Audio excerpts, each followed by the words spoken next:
Welcome back, Your Townians, to another episode of the Your Town podcast.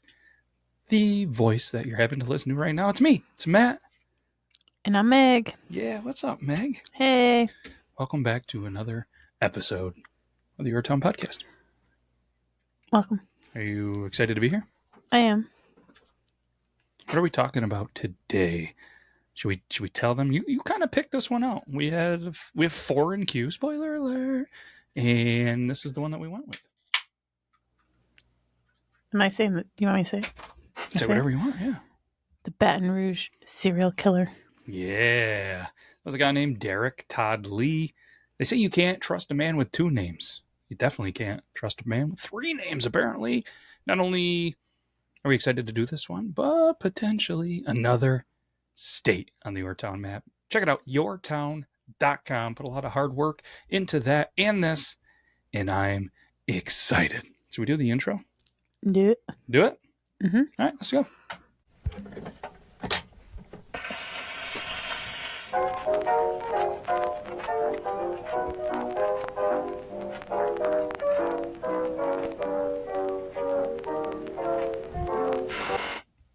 Sorry for the chair squeak. I need some WD-40 on that, huh? We have a lot of it. We do.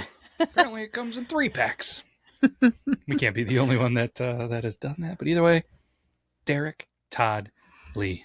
Man with 3 names. We're going to talk about him. He's a person who did a lot of terrible things for most of his life, but really caused havoc from 1992 to 2003.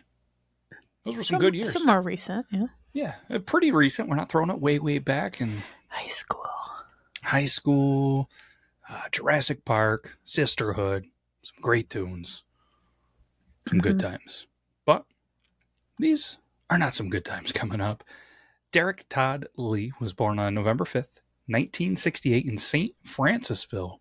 He had a very, very terrible childhood. He was one of 4 children and suffered physical abuse at the hands of his stepfather, a fact known by his mother, who failed to intervene.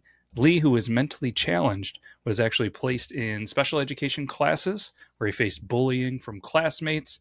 They cruelly taunted him and called him terrible names. Kids, they suck. They do. Not all of them, but a lot of them.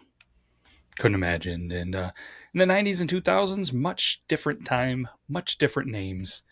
And he, because of all of this, started to get into a lot of trouble. At just 13 years old, November 8th, 1981, 3 days after his birthday, he's arrested for burglar and vandalism at a candy store.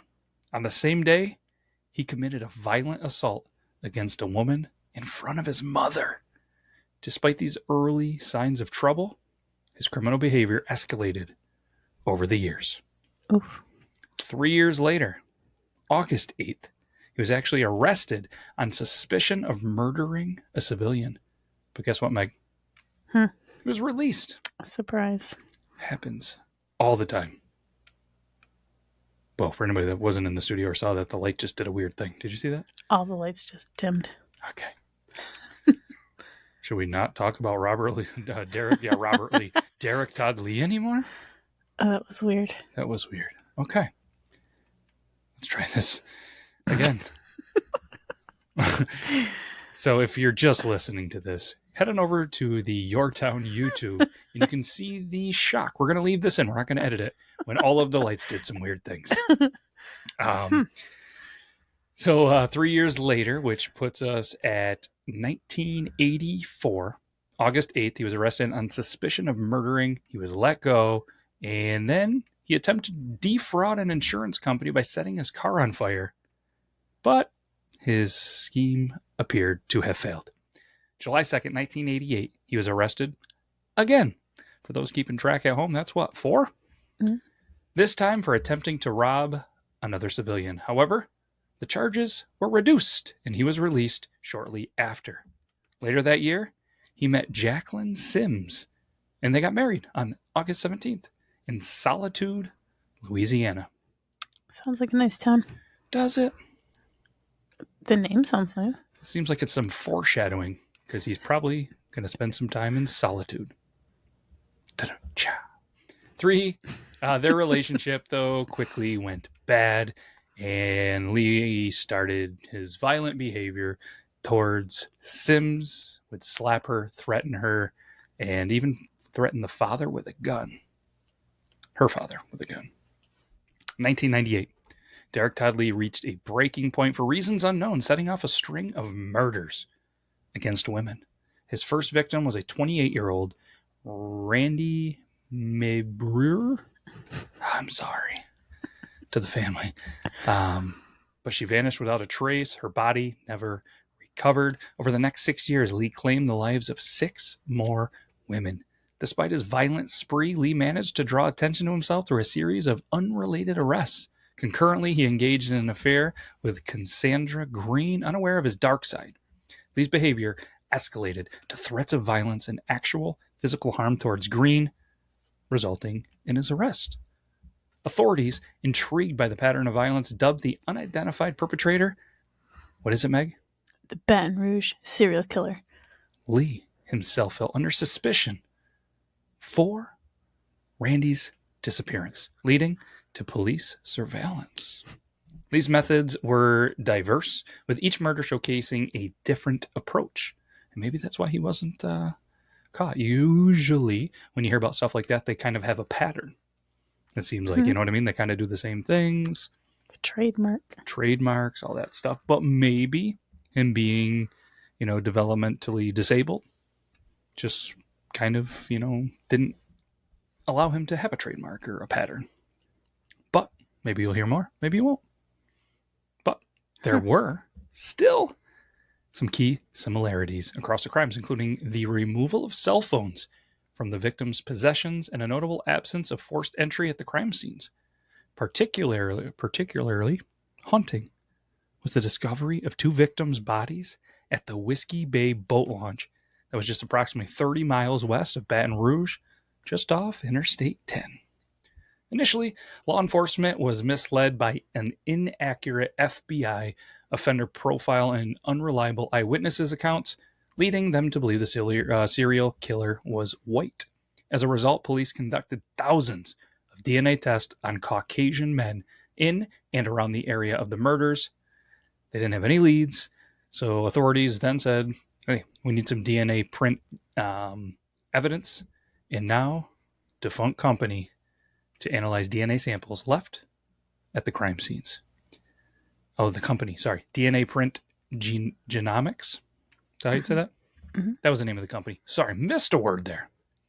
So they go ahead, they analyze and revealed an ancestry profile suggesting the suspect was 85% African, shifting the focus of the investigation. That's wild at this time that they were able to have that kind of technology to come up with that kind of conclusion. That's wild. So the revelation led police to identify a black man as the suspect in the January 2002 murder of Geraldine Barr DeSoto. Further analysis of DNA evidence found under DeSoto's fingernails conclusively linked Lee to the 21-year-old's tragic death in Addis, Louisiana. It's one of those two. In the summer of 2000, nailed it. In the summer of 2002, Derek Todd Lee entered the St. Martin Parish home of Diane Alexander with violent intent. He assaulted her severely and attempted to rape her. However, Alexander's son unexpectedly arrived home, causing Lee to flee through the back of the house. Despite this, Alexander managed to provide a detailed description of Lee to the authorities, which thankfully proved crucial in his eventual capture. Following the attack, a combination of DNA evidence from previous victims, psychological profile by Mary Ellen O'Toole, and Alexander's description led to a public alert. The Zachary Police Department, recalling a recent incident involving Lee, provided crucial information to the Baton Rouge police. Furthermore, a DNA sample from a prior investigation actually matches to Lee and confirmed his identity. So let's fast forward to May 2003. Investigators make a breakthrough in the case of, what is it, Meg? Baton Rouge serial killer. Love it. DNA samples taken from 26-year-old Carrie Yoder, Lee's final victim, were matched to Derek Todd Lee, making him the prime suspect. But Lee, however, he fled with his family to Chicago, then Atlanta, in an attempt to evade the murder charge. A joint FBI and Metropolitan Atlanta Police Force squad was tasked with getting Lee. He was eventually captured in a local hotel and brought back to Louisiana. Authorities soon discovered Lee's extensive criminal history, raising questions about how he evaded capture for so long. So the police department faced criticism from Baton Rouge residents for initially overlooking Lee, a man of color, when he was first suspected in the murders of Randy and 41-year-old Connie Warner. The decision not to pursue DNA tests for the DNA found at Randy's crime scene due to cost constraints added to the controversy surrounding the investigation. There's always something like that, isn't it? Mm-hmm. Unreal. So authorities did manage to link Randy's murder to Lee through DNA evidence, a breakthrough that came late in the case. However, they were unable to establish a direct connection between Lee and another victim, Warney, who is still considered one of his suspected targets. Her body was discovered outside during Hurricane Andrew, with no remaining DNA to aid in the investigation. Lee was held at the East Baton Rouge Parish Prison, where Baton Rouge Senior Assistant District Attorney John Sinkfield sought the death penalty for him. Lee faced 7 counts of murder during his trial, with numerous allegations leveled against him. Ultimately, Lee was found guilty of the murders of the confirmed victims, Geraldine DeSoto and Charlotte Pace. The families of the victims endured immense trauma and fatigue through the capital case trial. After Lee received the death penalty in Pace's prosecution, they decided to discontinue prosecution in Murray Charlotte Pace's case. I mean, I guess you already get the death penalty. Unfortunately, the family doesn't get overly closure or that, thing. But at the end of the day, he's can't be convicted any worse than that. Right. The defense argued that Lee should be spared the death penalty due to his IQ, which was around 62. What's average, like 100? I'm going to say that seems right. Okay. They contended that his intellectual disability should exempt him from the capital punishment. However, the jury rejects it, citing Lee's ability to make adequate decisions in his past employment history, which included passing the truck driving license test and reading schematics. In December 2004, Lee was sentenced to death and placed on death row. While awaiting execution, Lee experienced heart-related issues that necessitated a pacemaker. He then passed away on January 21st, 2016 at an area hospital after being transported from the Louisiana State Penitentiary at Angola. Alexander's role in identifying Lee was pivotal in his arrest. She believed she was eligible for a reward offered by Lafayette Crime Stoppers Incorporated for information leading to Lee's capture. However, the organization claimed the reward had expired before Alexander's involvement. The reward they were offering was $100,000. 2006, Alexander sought legal representation to challenge the Lafayette Crime Stopper Incorporation's decision.